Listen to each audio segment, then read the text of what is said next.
Galerinha, vamos lá então. Muito boa noite a todos. Eu espero que todos estejam me ouvindo muito bem, tá? Nós estamos indo hoje para a última aula da nossa disciplina de anatomia aplicada à educação física. Então, a gente passou, né, pelo sistema ósseo, né? A gente passou pelo sistema articular, a gente passou pelo sistema muscular e hoje nós vamos ver então o sistema nervoso, ele central e ele periférico, assim como também iremos apreciar o ensino de anatomia no sistema cardiovascular, né? Que para a gente também é um sistema muito, muito importante, né? Para nós profissionais de educação física. Então, basicamente, o mesmo esquema das outras aulas. Se tiver alguma pergunta, vocês podem levantar, podem desligar o microfone e na sequência podem me perguntar, né? Podem fazer o questionamento. Já estou com as respostas do livro texto, né? O livro de vocês, o livro que vocês têm, o livrinho. E aí depois a gente combina, se vocês quiserem que a gente faça uma revisão no dia antes da prova, a gente marca uma outra data para tentar realizar essa revisão com vocês. Ou então depois eu envio o arquivo para vocês estudarem, tá ok? Aí depois a gente combina, beleza? Vamos começar então nossa aula de hoje. Só preciso saber se todo mundo tá ouvindo, tá? Vai falando assim, tá ok.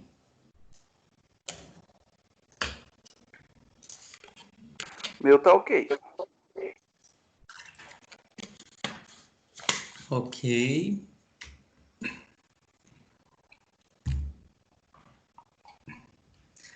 Então, ok, então tá bom.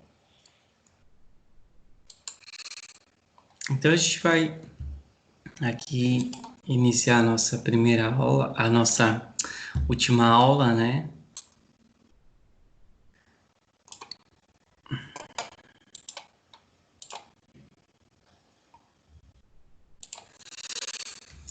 Bom, pessoal, então hoje nós vamos ver a unidade 4, tá? Do livro de vocês.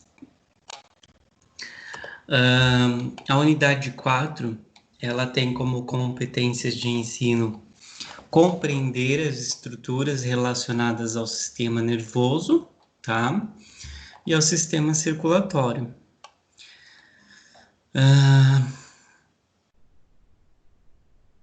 Ao sistema nervoso em si, as estruturas do sistema nervoso central, né, medula espinhal, sistema circulatório, veias, artérias, né, do sistema circulatório. E as palavras-chave para a aula de hoje é encéfalo, medula espinhal e artérias. Então, nossa aula de número 4. E aí, pessoal, a gente vai entrar, né, no sistema nervoso. Em algum momento, vocês já, né, já viram alguma coisa relacionada ao sistema nervoso, tá? Então, quando a gente pensa em sistema nervoso, a gente já logo pensa no cérebro, né? Então, no cérebro, a gente pensa no sinal de arco reflexo, né? Por exemplo, pisei no prego, consequentemente já tive como resposta neurológica tirar o meu pé, né, de pisar do prego. Então, quando a gente remete ao sistema nervoso, a gente logo já tem essa ideia já pré-formatada, porque a gente com certeza já viu o sistema nervoso em biologia, né, na disciplina de biologia, em ciências, tá? E é de extrema importância também para o ensino de anatomia para os profissionais de educação física. Então, o sistema nervoso, ele é dividido em duas regiões, tá? Então, nós temos o sistema nervoso central e nós temos o sistema nervoso periférico. Então, a partir de então, né, o sistema nervoso central aqui corresponde ao cérebro, né, a medula espinhal, e o sistema periférico é toda aquela ramificação nervosa, né, do sistema nervoso, tá? Que vai levar o quê? Os impulsos nervosos para as periferias do corpo, tá ok? Então, o sistema nervoso, né, ele coordena todas as atividades orgânicas, né? Ele tem, ele integra sensações, né, ideais, né, por exemplo, quente e frio, né? Então, eu consigo encostar num gelo e saber que aquilo ali está gelado, né? Por meio do quê? Por meio do sistema nervoso. Eu consigo identificar isso. Organiza as organiza as consequências e adapta. Adapta o organismo a condições, né, ao mesmo tempo, e é formado por elementos diferenciados em excitar e conduzir impulsos nervosos. Então, o sistema nervoso central, né, ele é um complexo de excitação e resposta ao arco reflexo, que eu falei ali para vocês anteriormente. Então, ele tem duas vias condutoras, né? Então, as vias centrípeta, né, que aferem ou é responsável pela área sensitiva, e as vias centrífugas, né, que aferem as áreas motoras. Então, uma está relacionada, né, a centrípeta à área sensitiva e a centrífuga à área motora, tá? Uma é receptora, tá? Então, é a parte de recepção, está ligada diretamente aos sinais sensitivos, e a outra via é efetora, tá? Então, está relacionado ao motor. E aí vem a questão do motoneurônio. Então, logo eu tenho uma recepção, né? Eu recebo a informação e, por outro lado, eu transformo essa informação em uma ação. Então, é assim que funciona o sinal, né? A condução de sinal elétrico do sistema nervoso central. Então, o sistema nervoso, ele é formado por elementos diferenciados, né, em excitação e conduzir os impulsos nervosos, né? E o sistema nervoso central inclui o encéfalo e a medula espinhal. Então, o encéfalo, parte do cérebro, tá? E a medula espinhal, né? É que a gente tem um neurônio, tá? A gente vai falar mais para frente dele, tá? Mas basicamente, relembrando, a gente tem aqui então os dendritos, o corpo celular do neurônio, um axônio, né? E a terminação axonal. E o neurônio, ele é a célula, né, do sistema nervoso, tá? Então, o sistema nervoso periférico, ele é composto por nervos cranianos, que se originam no encéfalo, e nervos espinais, que se formam a partir da medula espinhal. São 12 pares de nervos cranianos e 31 pares de nervos periféricos, tá? Qual que é a função do sistema nervoso, né? A função principal do sistema nervoso é a orientação do corpo em relação aos ambientes internos e externos. Então, por meio do sistema nervoso, eu vou conseguir, né, ter uma orientação uma orientação espacial, né? Coordenação e controle de atividades do corpo, tá? A assimilação de experiências necessárias para memória, aprendizagem, inteligência e a programação do comportamento instintivo, tá? Então, em todas essas funções, tem uma situação relacionada. Então, quando eu penso em orientação, né, eu preciso ter a orientação em relação ao meu espaço, né, espaço e tempo. E aí, em relação à coordenação, né, então, o sistema nervoso, ele tem, de fato, extrema importância em relação à coordenação, né, controle de atividades do corpo, então, que a gente falou lá no sistema muscular, lembra que a gente tem o músculo liso, tem o músculo esquelético, e um é involuntário, o outro já é voluntário.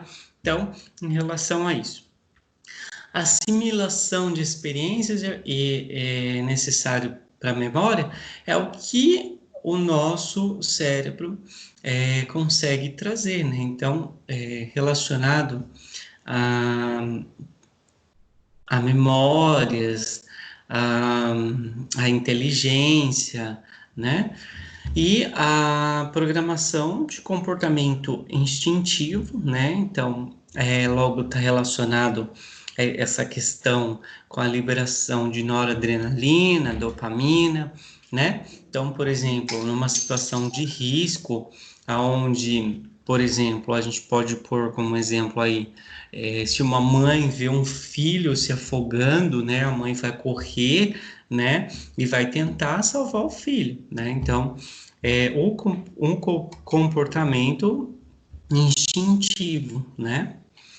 E fazendo uma relação com a educação, com a história da educação física, a gente sabe, por exemplo, que como instinto, né, os homens,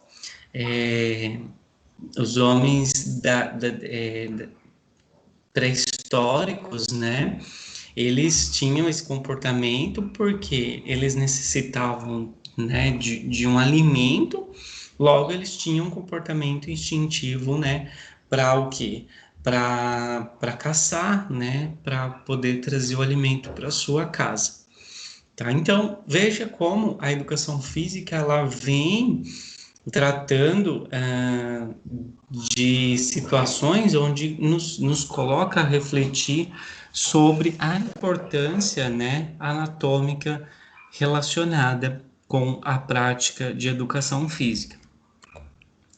E aí, pessoal, sistema nervoso, né? Então, ele é dividido em dois hemisférios, tá?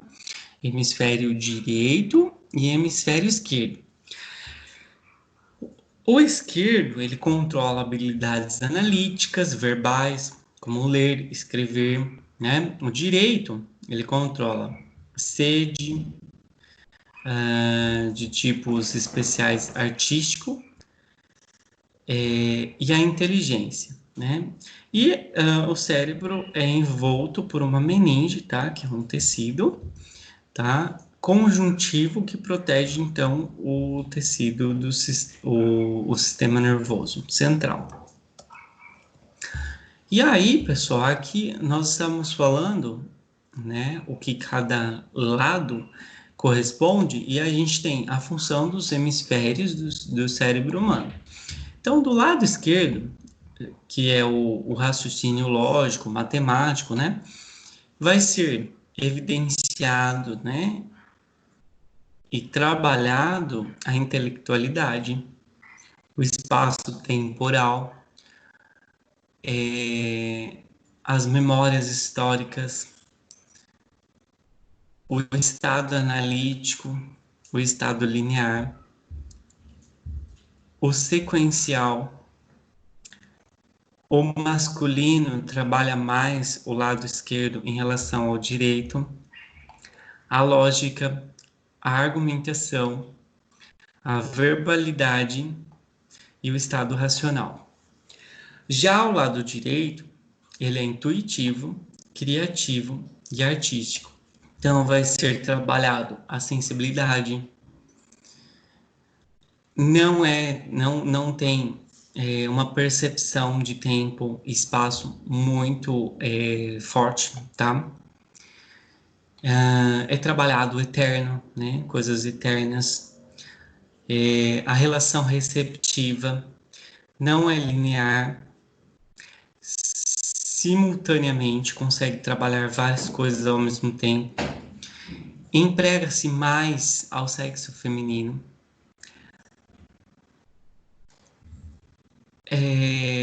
Tem-se uma noção espacial.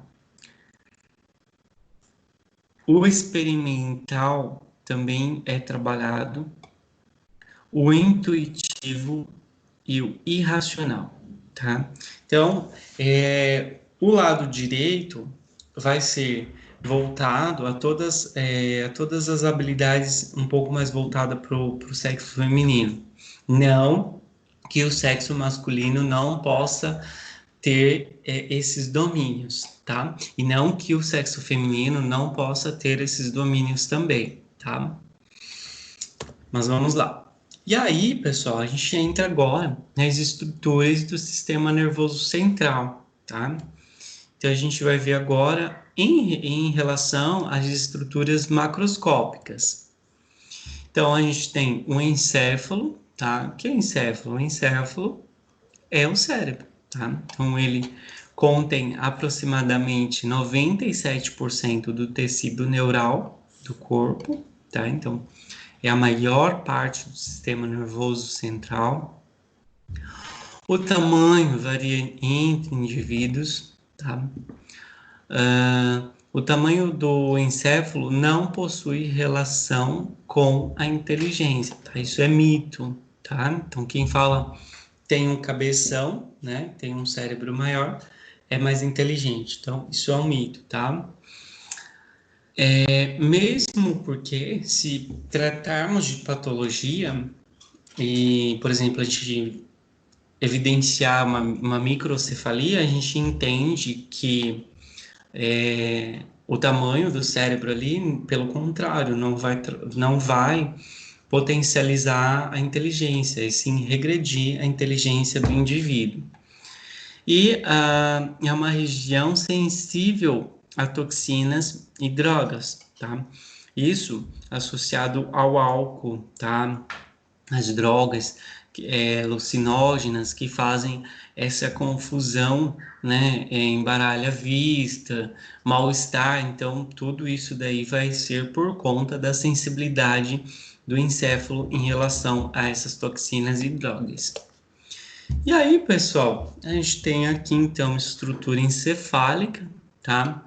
E vários nominhos, tá? Então nós temos o giro frontal superior, a margem superior, a margem inferolateral, tá?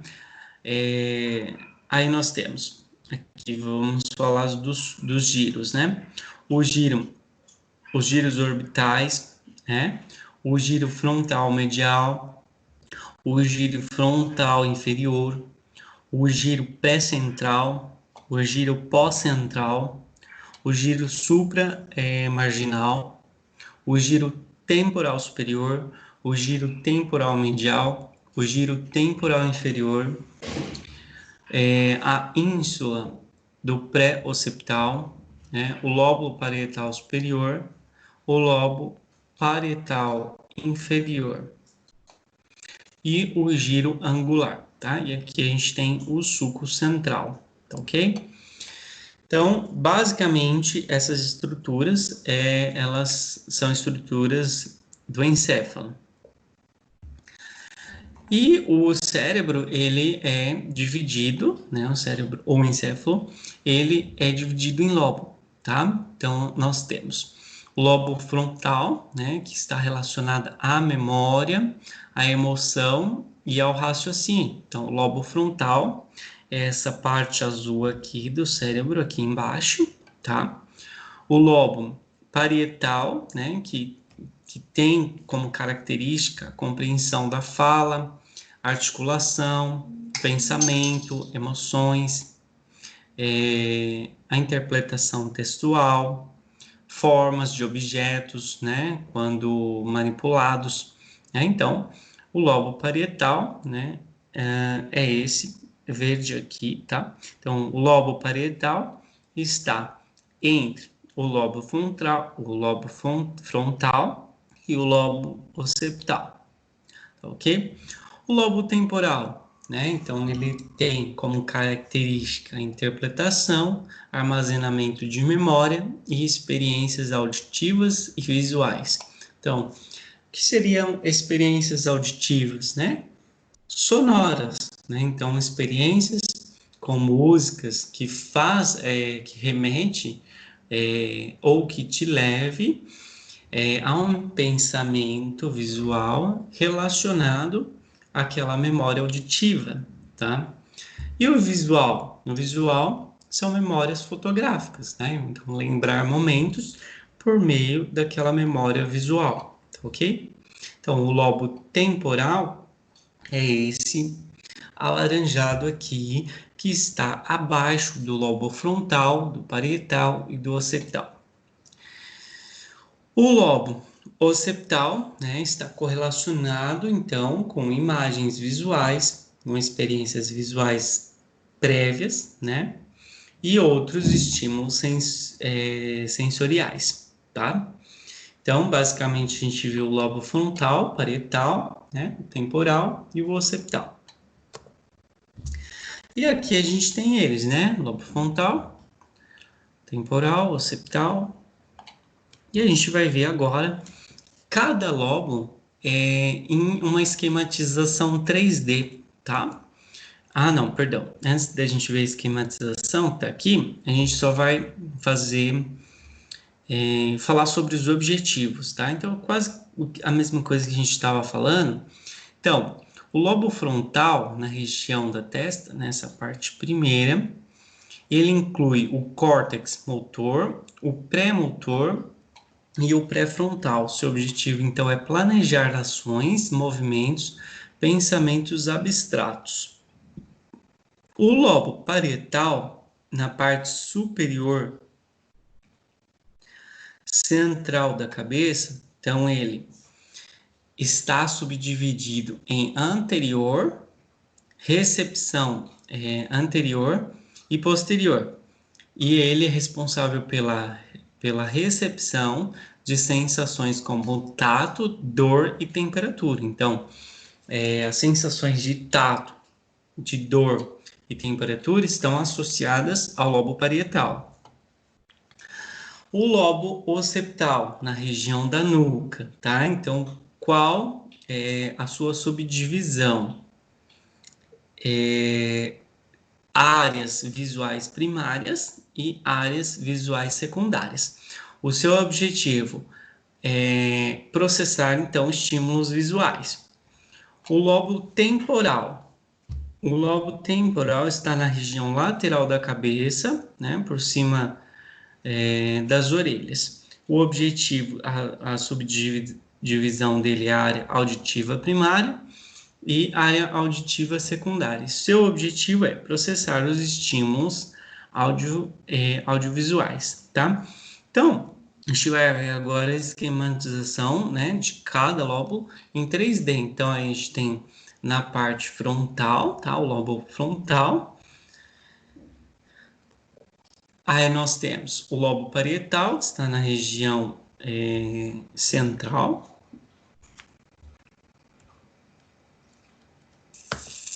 O lobo occipital, que está na região de nuca, está na região posterior.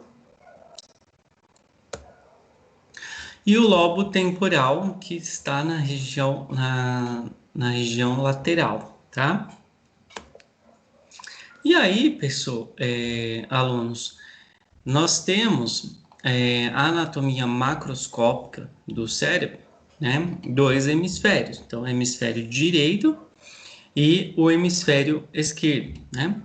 E dentro desses hemisférios, nós temos duas características se tratando em coloração, tá? Do encéfalo, né? Então, nós temos a substância branca e a substância cinzenta, né? Então, o que faz, né? O que diferencia a substância branca da substância cinzenta, né? Nada mais, nada menos que é a posição, né, do neurônio, né? Então, uma região do neurônio ela é mais clara, né? E a outra região do neurônio ela é um pouco mais escura. Então, ela recebe essa nomenclatura, né, de substância cinzenta. E aqui a gente tem um encéfalo real, tá? Então a gente pode ver a coloração esbranquiçada, tá? A coloração esbranquiçada, ela está associada, então, ao corpo celular. Então, o que seria o corpo celular? Né? A bainha de mielina, tá? E a coloração mais escura está associada à enucleação, né, da célula, tá? Então, o núcleo lá ali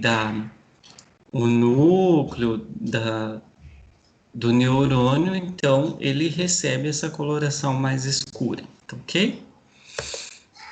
E aqui a gente tem o cerebelo, né? Então ele é escondido pelos hemisférios cerebrais, tá?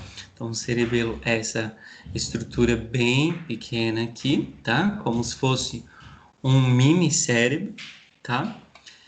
É a segunda maior estrutura do encéfalo, tá ok? E envia constantemente impulsos para as unidades motoras selecionadas para a manutenção da postura e do tônus muscular, tá? Então ele faz o que? A manutenção da postura e do tônus muscular, tá ok? E aqui a gente tem uma estrutura cerebelar, tá? Então, a parte vermelha é a região anterior, tá? Do lobo rostral. Está voltada para a face, tá? Por isso que recebe esse nome, lobo rostral.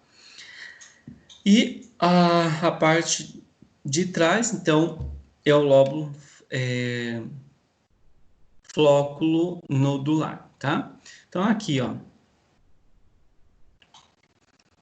nós temos a ínsula cerebelar anterior, tá? Essa estruturinha aqui. O lobo central do vérnix superior. O lobo quadrangular, tá? O cúmen de vérnix superior. O declive de vérnix superior. O folículo do nervo superior, a ínsula cerebelar posterior, o lobo semilunar caudal inferior, o lobo semilunar rostral superior, a fissura pós-semilunar e o lóbulo simples. E a fístula horizontal e a fístula primária, tá ok? Então essas são as estruturas do cerebelo. E aí, pessoal, então a gente viu o encéfalo, viu o cerebelo, e aí a gente vai agora para as estruturas espinal do sistema nervoso periférico, tá? Então, a medula espinal, ela é uma massa cilíndrica e tem tecido nervoso situado no canal vertebral. Ela tem duas funções: a condução de impulsos e a integração de reflexos. Ela é composta, então, por 33 pares de nervos espinais, tá? Então, são 33 pares de nervos espinais que compõem, então, a medula espinal. E aqui, gente, a gente tem, então, os nervos, tá? Só para vocês terem um conhecimento, isso daqui numa formação fetal. A gente tem aqui a coluna, né? Os segmentos cervicais, né? Os segmentos torácicos, os segmentos lombares, o segmento sacral e o segmento coxígeo. E aqui a cauda equina. Então, pessoal, a medula espinhal, ela tem um canal central, tá? Então, ele é uma substância cinzenta, tá? É a mesma coisa que lá no encéfalo, tá? Tem a substância cinzenta, que corresponde à enucleação da célula, e a substância branca, que corresponde ao corpo celular, tá? Então, aqui a substância branca, substância cinzenta, que é o canal central da medula. As raízes dorsais, as raízes ventrais, tá? E o gânglio de raízes dorsais.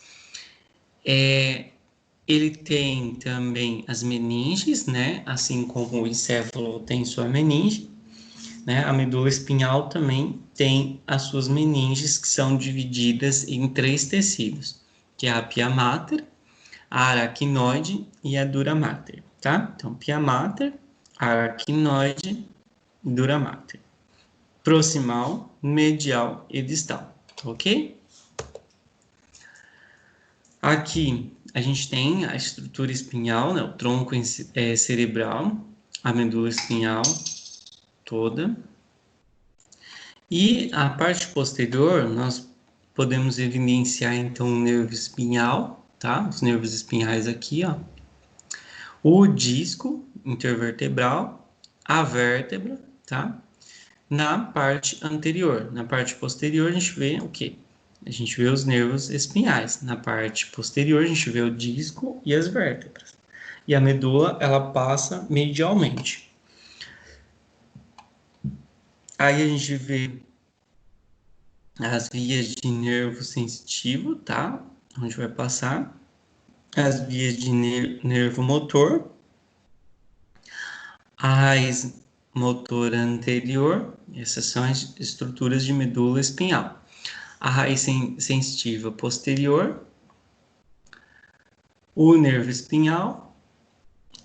Então, nós temos essa subdivisão tanto em anterior como posterior. Então, de um lado a gente vê a raiz sensitiva posterior, do outro a gente vê raiz motora anterior, tá ok? E aí, pessoal, o sistema nervoso periférico, né, ele é composto pelas placas motoras, né, os motoneurônios. Então, a gente vai ver agora o neurônio, né? E ele é o responsável por liberar os impulsos elétricos, tá? Aqui é a liberação de impulsos elétricos, o sistema nervoso. Então, o neurônio é uma unidade funcional fundamental do sistema nervoso central, tá? É o sistema periférico também, composto por dendritos, corpo e o axônio, né? Sua morfologia é adaptada para processamento de informações, tá ok? E aqui a gente tem, então, uma célula do sistema nervoso, né? Então, o núcleo, né? Lembra que eu falei que a substância cinzenta é por conta da enucleação. Então, essa região aqui é a região de substâncias cinzentas, tá? Então, o núcleo, o corpo celular, tá? Os dendritos, os axônios, por onde vai passar, né, o impulso, as bainhas de mielina, tá? E a terminação. A bainha de mielina, ela é como se fosse um impulsionador desses sinais, desses impulsos nervosos, tá? Então, a bainha de mielina, ela que vai impulsionar, como se ela estivesse sendo um acelerador para que esse impulso nervoso, ele passe em milésimos de segundos, tá? E aí nós temos a região, né, aqui nas terminações nervosas, que são os neurotransmissores, né? E de outro lado a gente vai ter o receptor. Então a gente sempre vai ter na estrutura de neurônio o neurotransmissor e o receptor, tá? Que vai estar recebendo lá esses impulsos nervosos. Aqui a gente tem, né, uma esquematização, né, dessa transmissão, né, desse receptor, desse transmissor.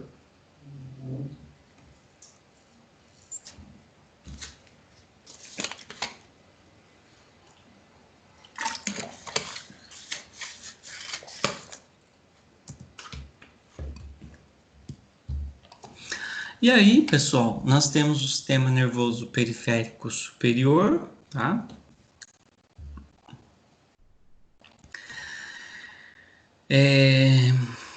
Ele é composto, então, por músculos cutâneos, né? Lateral, medial, posterior, músculos ulnares, radiais, axilares, tá? Uma visão geral, esquematizada do plexo braquial.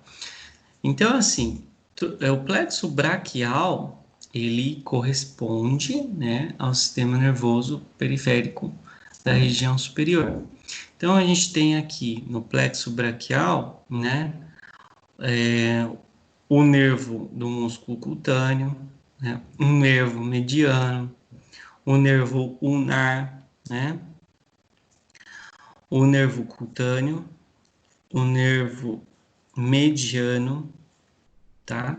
Então, todos esses nervos aqui, eles são correspondentes ao plexo braquial, né? Então, eles estão na região superior do corpo, tá ok? E o sistema nervoso periférico inferior, ele é comandado, então, pelo plexo lombo-sacral. Por que lombo-sacral? Porque ele faz parte da região lombar e da região sacral, tá? Então, aqui a gente tem o nervo ciático, que é o principal nervo, né, dos membros inferiores, né, que o profissional de educação física vai se deparar muitas vezes, em muitos momentos, com o indivíduo reclamando sobre um nervo ciático, tá? Atacado, inflamado por uma compressão que ocorre, acaba que esse nervo sendo afetado. E aqui a gente tem os nervos S3, S2, o S1, o L5, o L4, tá? E os nervos, né, do plexo de membros inferiores, eles vão recebendo aí os nomes relacionados às estruturas ósseas, tá? Então, C1, C2, C3, T1, T2, T3. E aqui a gente tem a caldequina, né? Que é toda essa região aqui, né? De distribuição dos nervos, tá ok? Galerinha, todo mundo aí?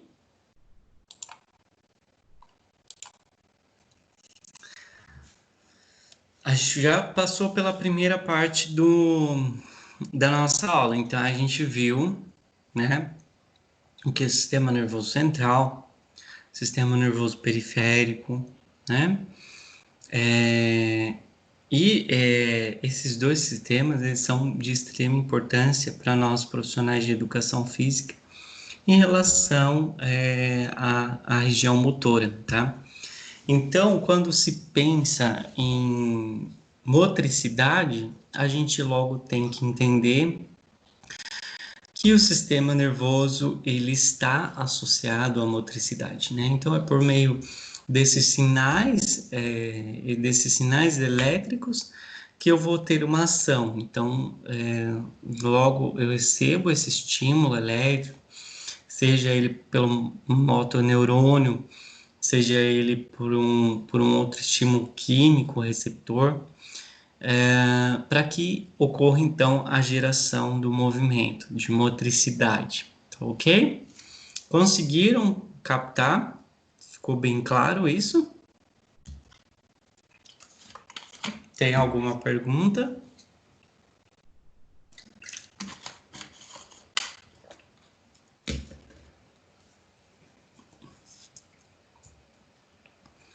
Ok, galerinha. Então, ó, a gente vai. Hoje acho que a gente acaba um pouquinho mais cedo e eu quero trazer um artiguinho para vocês, né? Mas é bem pouca coisa.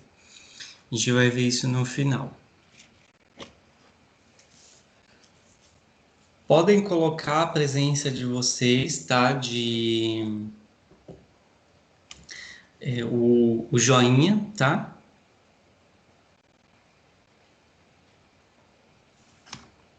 Tudo bem, tranquilo.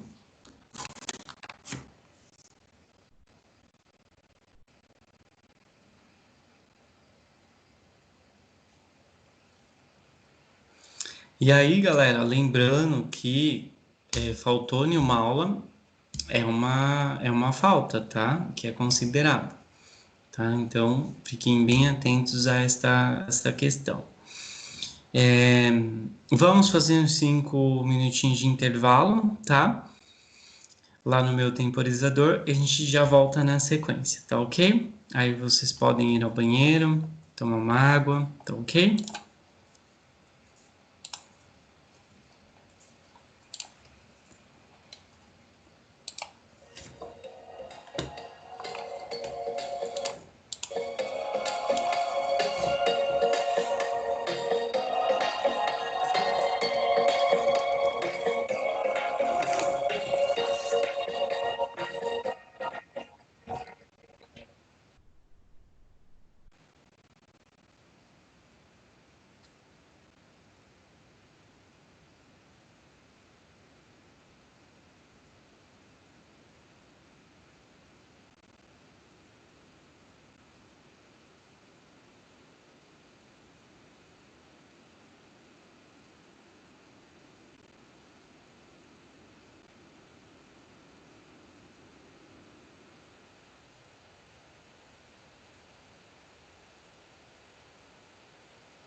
Muito bem, galerinha. Deixa eu só ver que colega de vocês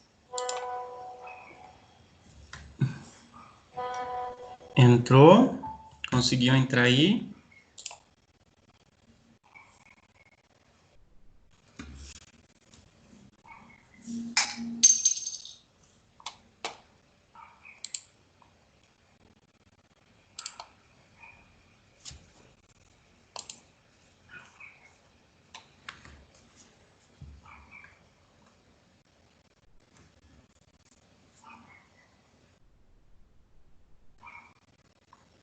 Não me ouve?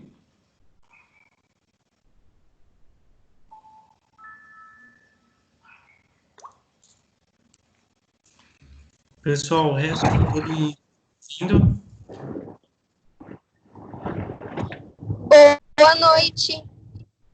Boa noite. Estão conseguindo me ouvir? Sim, senhora. Segue, enfim.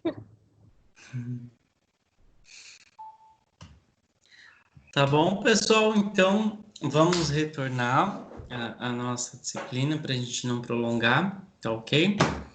Voltando lá nos slides, então a gente viu na primeira aula o sistema nervoso central, o sistema nervoso periférico, as estruturas anatômicas e suas funções, tá? Agora a gente vai ver o que? Um sistema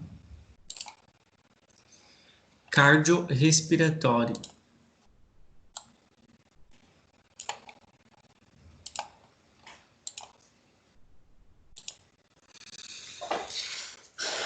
Pessoal, o sistema cardiorrespiratório, né? Cardio e respiratório são duas palavras, né? Então, se remete ao quê? Cardio, coração, respiratório, pulmão, tá? Então, é um sistema conjunto que trabalha em um único, né, fim, que é buscar o oxigênio por meio da respiração e nutrir, né, o coração, né, nutrir as células, tá? Que são levadas, então, pelo bombeamento do coração. Então, pessoal, quais são os componentes do sistema cardiovascular? O principal deles é o coração, tá? Então, o coração, as artérias, né, de calibre maior, né? As veias, né? Os vasos sanguíneos e os capilares que têm um calibre menor, tá? E o que? E o sangue, tá? O sangue que é o componente, né, as células sanguíneas, que tem os nutrientes, né, que tem o oxigênio, né, então o sangue ele leva tudo isso daí para nutrir os músculos, né, os ossos, tá ok? Então, a nível circulatório, né, a gente vai falar sobre o sistema circulatório agora, a gente tem então como componente o coração, os vasos sanguíneos, o sangue, como eu falei anteriormente, né? O coração, né, ele empurra o sangue dos vasos, né, para o pulmão e para as células do corpo. Em repouso, o coração pode bombear aproximadamente 5 litros de sangue por minuto, tá ok? Então, qual que é, né, a função do sistema circulatório? Transporte, né? Então, transporte de todas as substâncias envolvidas no metabolismo celular, transportadas pelo sistema circulatório. Atua na respiração, na nutrição, na excreção, na regulação de hormônios. Quando eu falo em excreção, eu estou me referindo ao sistema linfático que tem esta função de coletar, né, por meio dos linfonódulos, o sistema sujeiras, coisas que não são adequadas para o organismo. Então, ele leva até o sangue para que o sangue faça, então, essa excreção de impurezas, tá? A regulação hormonal, tá? E proteção, né? Proteção do sistema. Então, protege contra lesões, né? A microbiota, né? Estranhas, toxinas, organismo. Então, quando eu penso em proteção, eu estou me referindo ao quê, né? Por exemplo, se eu cair, né, e me cortei, eu vou ter um período que eu vou sangrar, depois eu vou coagular, né? Então vai parar o sangramento e aquilo ali vai virar um coágulo, depois vai virar uma ferida, né? Depois, né, vai cicatrizar, vai regenerar o tecido e aí ficou zerado. Então, quando eu penso em proteção, são mecanismos de defesa, né, mecanismos que estão ali associados ao sistema circulatório dentro do organismo, né, justamente para esta função de proteção, né? Qual que é a outra situação de proteção que o sistema circulatório impõe, né? É a proteção contra micro-organismos, né? Por exemplo, vírus, fungos, bactérias, né? Então, o sistema circulatório tem lá as suas células de defesa, linfócitos T, os monócitos, entre outras células, né? Que vão lá e vão fazer o quê? Vão defender o organismo desses invasores indesejados, né, no organismo. E aí o sistema circulatório, né, nós também corresponde à circulação pulmonar. Então, inclui os vasos sanguíneos que transportam o sangue para o pulmão para que ocorra a troca de gases e em seguida leva o sangue de volta para o coração, tá? Então, ali no pulmão ocorre, né, esse sistema, esse mecanismo de troca de gases, né, esses gases para quê? Para liberar, né, o gás indesejado, né, e levar o gás desejado para a nutrição, né, dos sistemas periféricos, das estruturas periféricas do corpo, por meio de gases, né, que vão nutrir, vão levar oxigênio lá para aquela estrutura que nós estamos citando. E aí, temos a veia cava superior, né, a aorta, aqui o coração, ventrículo direito, ventrículo esquerdo, e as ramificações circulatórias do pulmão.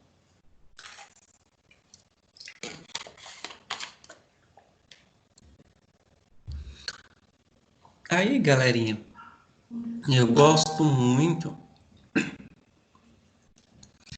de trazer nas minhas aulas sempre uma paródia, tá? Então, eu preparei uma paródia para vocês hoje sobre o sistema circulatório. Espero que vocês gostem. Vamos lá.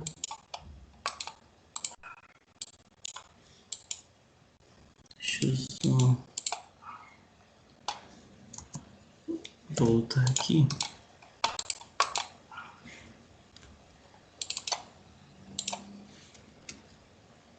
Aqui.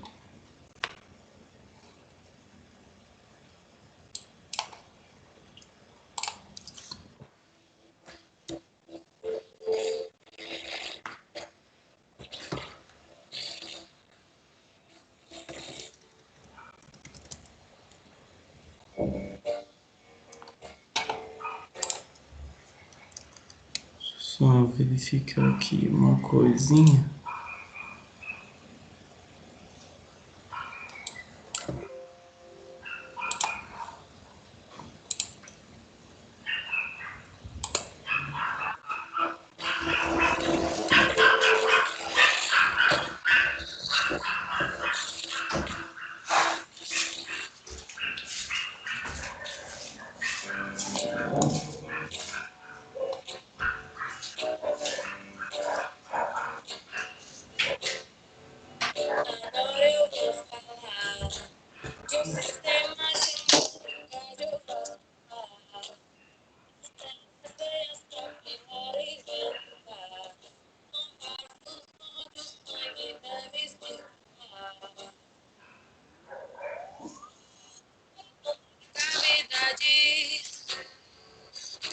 Lado direito, sangue venoso.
É isso aí, galera. Vocês viram que paródia bem maneira, bem massa. Então, basicamente, né, o coração, ele ele tem sua cavidade onde vai bombear, né, o o sangue, né? Esse sangue ele tem os seus sistemas de defesa, né? Contra micro-organismos. Tem as plaquetas, né? Que vão fazer lá a coagulação, depois a regeneração tecidual, tá? Então, depois eu posso estar compartilhando com vocês essa paródia, que eu acho muito bacana, ela é bem autoexplicativa, tá bom? E aí, a gente vai ver agora, né, o coração, a sua anatomia e a organização, tá? Então, a gente tem aí o coração, né, esquematizado, né, a aorta, né, as veias pulmonares, as artérias pulmonares, o ventrículo esquerdo, direito. E a gente vai ver um pouquinho mais a fundo essas estruturas, tá? Então, do lado direito, nós encontramos a veia cava superior, tá? A veia cava inferior, o átrio direito, o ventrículo direito, né? E o início das artérias pulmonares, tá? Do lado esquerdo, a gente encontra o átrio esquerdo, o ventrículo esquerdo, a artéria pulmonar, as veias pulmonares e a aorta, tá ok? E aí, galera, seguinte, aqui a gente tem todas as estruturas. Então, veia cava inferior, veia cava superior, átrio direito, ventrículo direito. Aí nós temos a válvula tricúspide, a válvula tronco pulmonar. Então, válvula tricúspide. Aqui nós temos o sino, nódo atrial, o ventrículo esquerdo, a válvula aórtica, a válvula mitral, o outro sino atrial, as veias pulmonares superior e inferior esquerda, tá? Então, superior, inferior, esquerda, o átrio esquerdo, tá? Então, aqui a gente tem a artéria pulmonar esquerda, a aorta dos ramos, tronco bronquiocefálico, a artéria carótida comum esquerda, né? A artéria subclávia esquerda. E aqui, pessoal, a gente pode notar nessa imagem, tá? Aqui a gente tem um septo, tá? Aqui nós temos o epicárdio, o miocárdio e o endocárdio, que são os tecidos de revestimento deste órgão, tá? Então, o epicárdio é o revestimento distal, externo, né? O miocárdio é toda essa estrutura medial, né, tecido medial, né, que faz parede com o endocárdio e com o epicárdio. O endocárdio é toda a estrutura interna, tá? Revestimento interno. Aí você fala assim, professor, você falou do miocárdio e parece que eu vi que o meu avô teve um infarto no miocárdio, né? Ou eu vi que meu vizinho teve um infarto no miocárdio. Então, o que ocorre, né? O infarto no miocárdio, ele está associado, então, à região medial do coração, tá? Então, ele é uma patologia associada a esse tecido de revestimento, tá ok? E notem uma coisa, vejam como é grosso a parede, né? A parede esquerda do coração.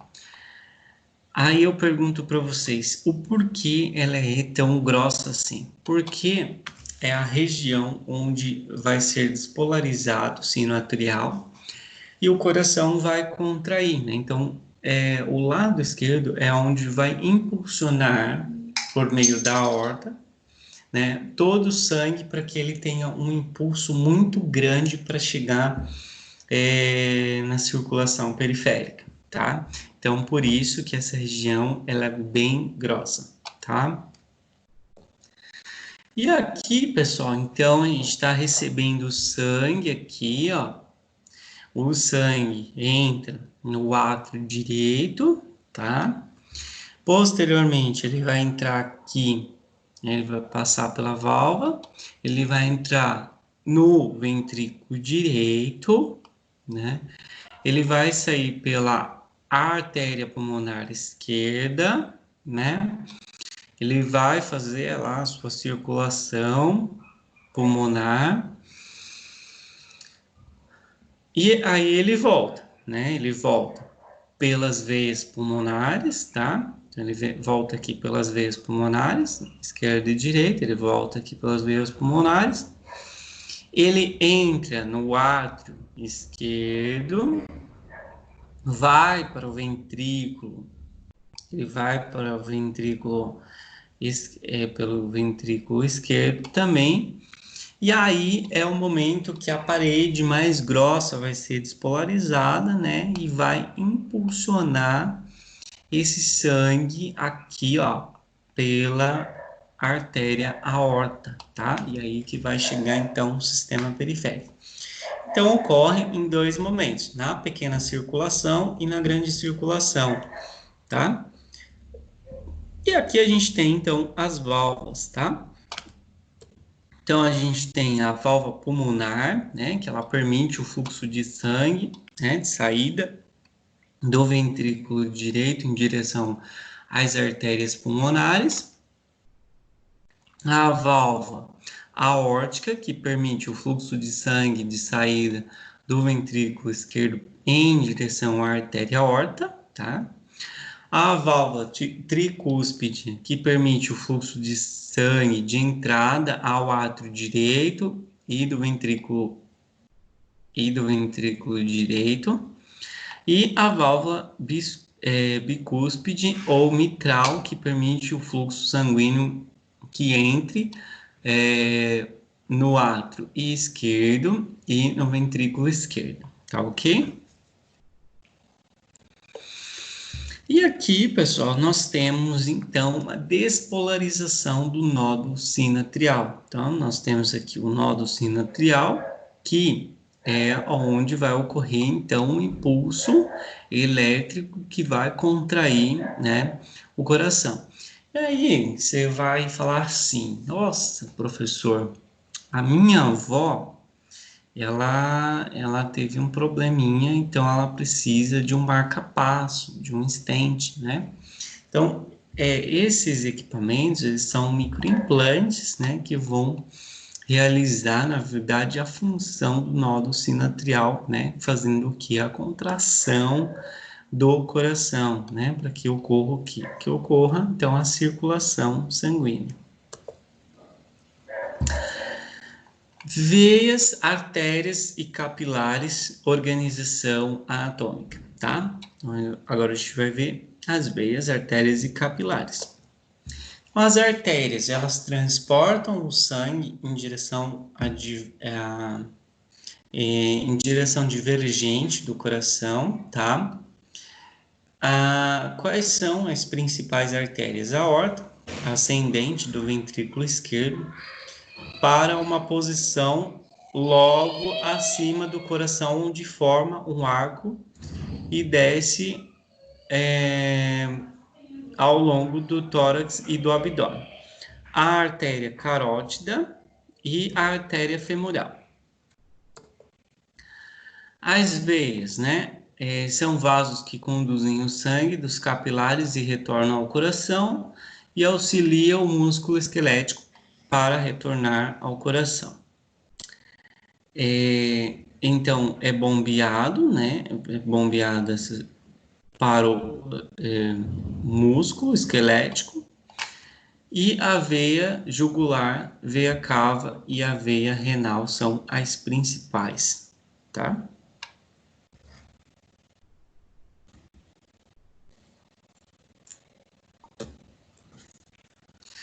E aí, pessoal, nós temos aqui, né, a disposição das artérias, né, e das veias. Então, o fluxo sanguíneo da cabeça de membro superior, onde nós temos aqui o fluxo sanguíneo, né, dos órgãos do sistema digestório, membros inferiores. Aqui a gente tem a veia cava inferior, a artéria aorta,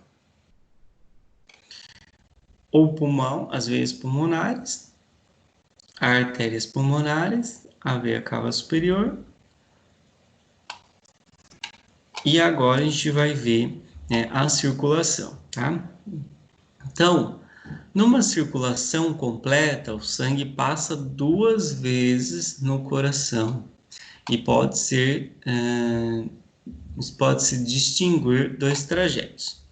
Quais são esses trajetos, né? Circulação pulmonar ou circulação pequena e a circulação sistêmica ou circulação grande, ou grande circulação, tá? Então, o sangue passa 2 vezes, né, aqui dentro. Então, a circulação pequena e a circulação grande, ou sistêmica. A circulação pulmonar ou pequena, tá? Essa região de coração e pulmão. O sangue venoso rico em CO2, né? Ele vem pelo ventrículo direito, passa pela artéria pulmonar, vai para as artérias e arteríolas. Aí ele realiza sua troca, né? Rico em O2, ele volta rico em O2, passa pelos pulmões e capilares, veias, vênulas e veias pulmonares e aurículas esquerdas, tá? Então, essa daqui é a pequena circulação. Ventrículo direito, artéria pulmonar, artéria aórtica, pulmão capilar, vênulas e veias pulmonares, arteríolas esquerdas. E a circulação sistêmica ou grande circulação, né? Então, aqui a gente tem a grande circulação, tá? Que ela passa dentro do coração e vai para o sistema periférico, né? A circulação periférica. Ele entra pelo ventrículo esquerdo, sai pela veia aorta, artérias e arteríolas, capilares do corpo, veias e vênulas, veia cava e aurícula direita. Então, ele é o sangue venoso rico em CO2, tá? E ele volta, né, rico em O2, tá ok? E aí, pessoal, eu trouxe uma curiosidade bem legal, né?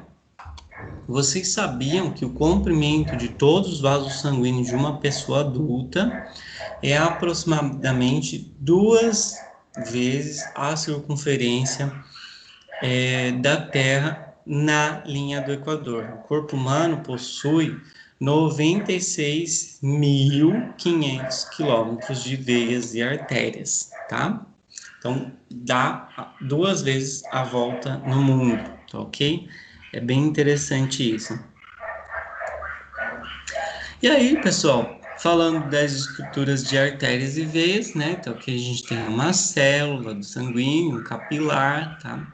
O capilar revestido por endotélio, que é o tecido de revestimento endotelial. Aqui a gente tem uma artéria e aqui a gente tem uma veia, né? Então, a artéria, ela tem lâminas elásticas internas, por quê? Para fazer essa dilatação, tá?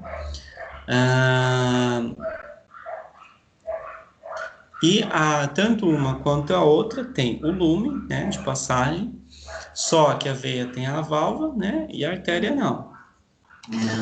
São compostas também de tecido endotelial, né, membrana basal, músculo não estriado, túnica adventícia, tá?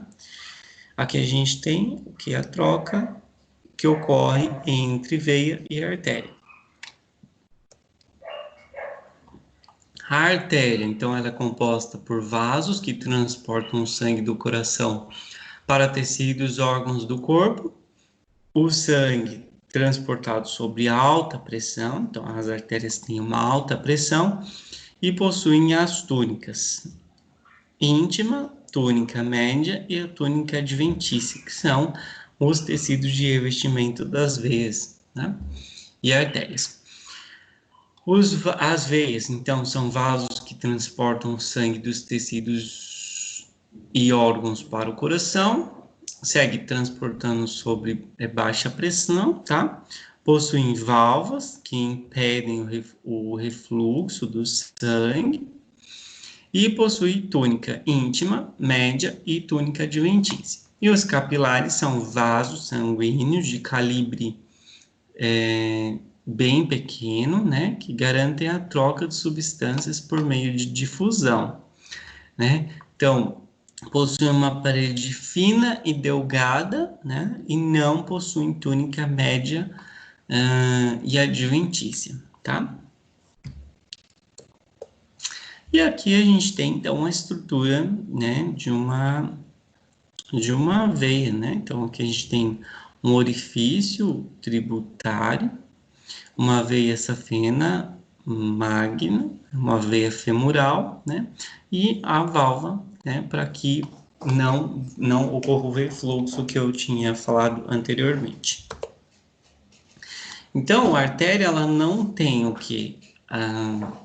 Essas válvulas, justamente porque ela tem que demandar alta pressão sanguínea para que o sangue dê conta de chegar em todas as estruturas periféricas, né?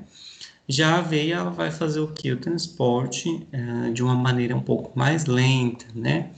Uma pressão mais lenta para que ocorra, então, a nutrição das estruturas, né? Do músculo, dos ossos, tá? E agora a gente vai entrar em pulmão, né? A anatomia e a organização do pulmão, tá? Então, vamos lá. A gente tem a traqueia, né? Os brônquios, os bronquíolos, tá? Então, essa estrutura macroscópica. E dentro, né, os alvéolos, microscopicamente. Então, as estruturas, né, pulmonares, né, e que fazem parte aí da respiração. Então, nós temos a cavidade nasal, né, nariz, né, a epiglote, a laringe, a faringe, tá?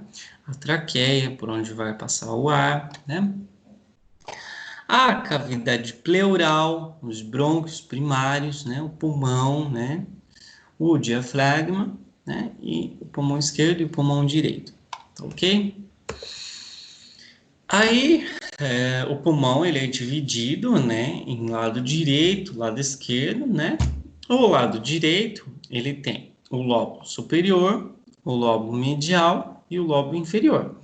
A diferença do direito para o esquerdo é que ele não tem o lobo medial, tá? Então, o lado esquerdo só tem o lobo superior e o lobo inferior, tá ok? E aí, os brônquios, né? Então, é composto por um saco alveolar, por sacos alveolares, né? Os condutores alveolares, né? As glândulas mucosas, né? Que vão fazer aí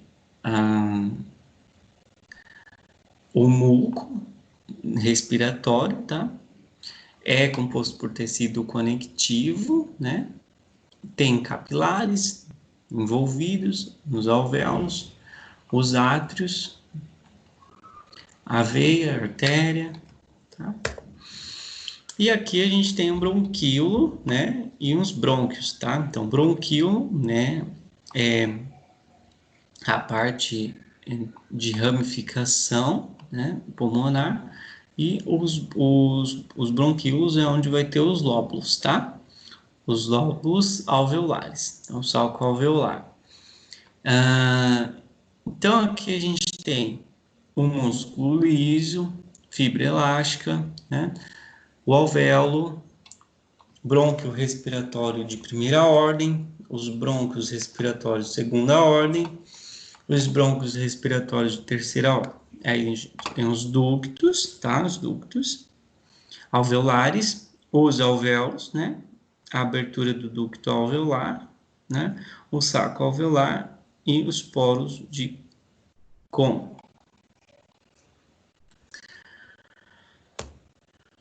E aqui a gente tem, então, né, o brônquio, né? Então, aqui, neurônio, o nervo brônquico, tá? O ramo da veia pulmonar, os brônquios terminais, as veias brônquicas, glândula mucosa, cartilagem visceral, o ramo da artéria pulmonar, as fibras elásticas, né? A rede de capilar alveolar, o epitélio, tecido epitelial, tecido conectivo, o alvéolo e os septos interalveolares, intraalveolares. E aí, galera, eu gostaria de deixar um pensamento, só que aqui eu vou deixar eu vou voltar já volto nesse pensamento aqui.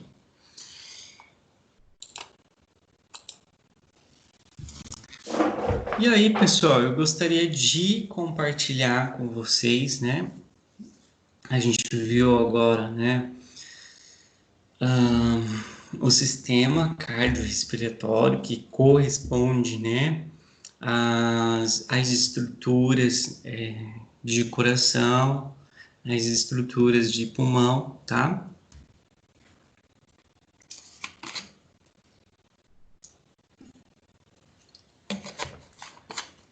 O William já voltou? Não está escutando?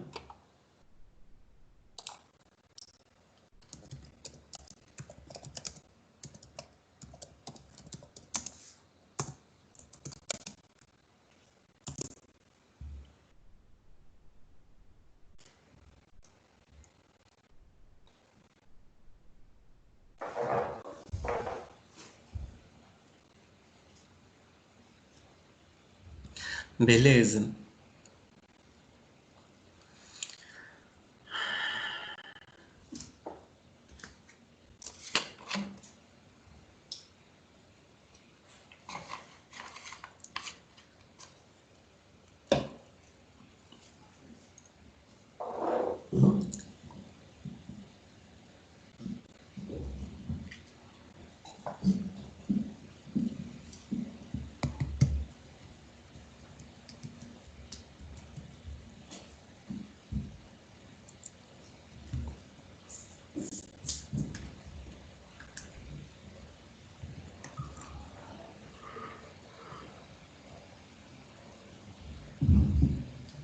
Ah, entendi. Pessoal, então, voltando ao que eu estava dizendo, né? Então, primeira parte da aula, a gente viu o sistema nervoso central, periférico, e a segunda parte a gente viu, né, o sistema cardiorrespiratório, que corresponde coração e corresponde pulmão, tá? E aí, eu gostaria que vocês contribuíssem um pouco, né, em relação a esse pensamento, né, a prática de educação física e a relação, né, com esses sistemas que a gente viu hoje, tá? Gostaria somente de compartilhar um artigo, tá? Um artigo que depois eu vou compartilhar com vocês. Tá? Esse artigo é a importância da aplicação dos testes do manual do projeto Esporte Brasil na iniciação esportiva em adolescentes de 7 a 17 anos e seus aspectos fisiológicos. Então, quando a gente pensa em aspectos fisiológicos, logo a gente vai pensar funções, né? Diante de quê? Diante de um esporte, né? Diante de uma prática esportiva. E aí, pessoal, o que é muito interessante é que esse artigo foi escrito por esse autor aqui, tá? Então, esse é um artigo meu, tá? Um artigo que eu publiquei. E eu faço uma reflexão sobre os aspectos, né? Fisiológicos relacionados, né? À iniciação esportiva do handball, mas eu faço, na verdade, uma comparação, né? De parâmetros avaliados por meio dos testes do Manual ProESP, tá? Então, qual o objetivo do meu estudo? Né? O objetivo do meu estudo era realizar uma revisão de literatura, né, sobre a importância da aplicação do Manual ProESP sobre os protocolos da iniciativa esportiva do handball em relação aos aspectos fisiológicos, tá? Então, isso tem relação com o título.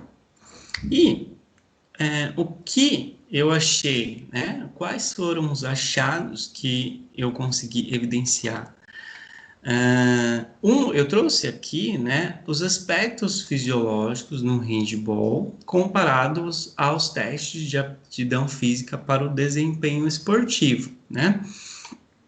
E eu encontrei, né, um autor que disse que vários são os parâmetros fisiológicos que caracterizam demandas energéticas nos jogadores de handball e pode ser utilizado para qualificar o nível de capacidade funcional. Quando eu penso em capacidade funcional, eu estou dizendo que está relacionado à funcionalidade.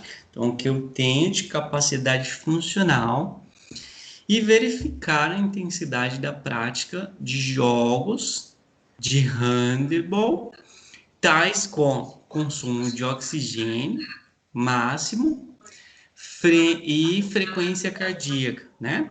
Além de lactos sanguíneos e tabelas de esforço subjetivo. Todos os óbitos estão sendo notificados. E nós está vendo a classificação devida pela corona. Valeu, obrigado. E aí, pessoal, o que eu achei mais, né, nessa minha pesquisa aqui, nesse meu estudo, né? De modo geral, né, a prática de handball, ela vai o quê? Né? Trabalhar a frequência cardíaca, né? E pode variar, né? Essa frequência cardíaca pode variar entre 80% e 90% da frequência cardíaca máxima, com picos bem próximos aos valores de frequência cardíaca dos atletas, tá? Além do que? De dispêndio energético, né? Que a gente está falando também de produção de de ATP, ATP-CP, tá? Então, galera, ó, aqui, ó, fornecimento energético de via anaeróbicas, né, essencial para o handball.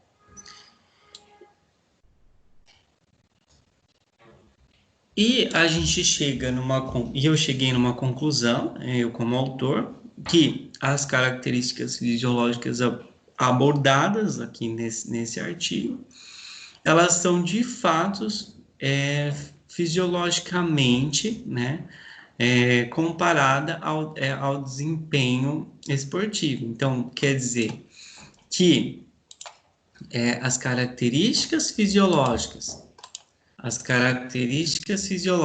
que foram, né, abordadas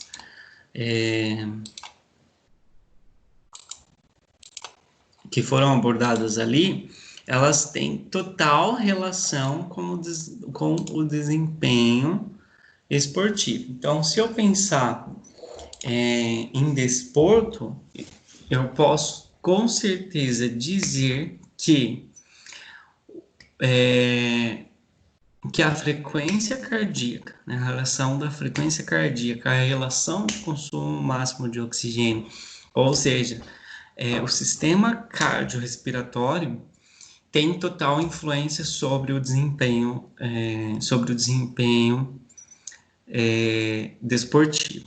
E aí, pessoal, trazendo esse pensamento, né, daquele artigo que eu publiquei, e reflexivo a esta aula de hoje, né, eu gostaria de saber um pouquinho de vocês, o que vocês pensam em relação a isso, tá? Então, eu gostaria que vocês, né, se pronunciassem, dizendo que vocês já tiveram de experiência, de ganho significativo, né? A gente sabe que tem gente que joga futebol aí, a gente sabe que tem pessoas que trabalham na escola, a gente sabe que tem pessoas que trabalham em academia. Eu gostaria de ouvir de vocês, né, uma relação, né, na prática de vocês, profissional, em relação ao sistema cardiorrespiratório ou uma relação ao sistema nervoso, tá? Então, podem falar. Estou esperando.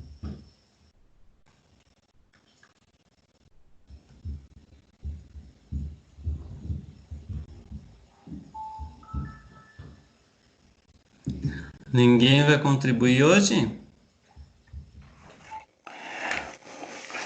O professor, em relação a... quer que fale como ele... uma experiência, assim, como é que eu vou explicar? Vivida de crianças ou que não participavam quase por algum problema ou o ganho em qualquer momento, né? Eu publiquei, né, um artigo, né, onde eu faço essa evidência de que a frequência cardíaca e o VO2 máximo, né,